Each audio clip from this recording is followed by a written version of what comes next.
mga kuha ni Ujer Uccelli mula kay Tugba Buyak Usten. Ang shooting ng pelikulang, Love's Yesterday's Children, ay nagpapatuloy sa Uni District ng Ordo. Inilathala ni Tuba Buyak Usten ang kanyang mga larawan mula sa set kasama ang kanyang co-star na si Ujer Yücel.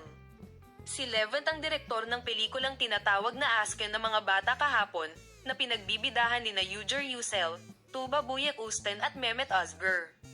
Ang shooting ng produksyon, na nagsasabi ng isang mainit na kwento ng pag-ibig at pagkakaibigan at magiging sa big screen sa mga unang buwan ng 2025, ay binalak na tumagal ng 4 na linggo.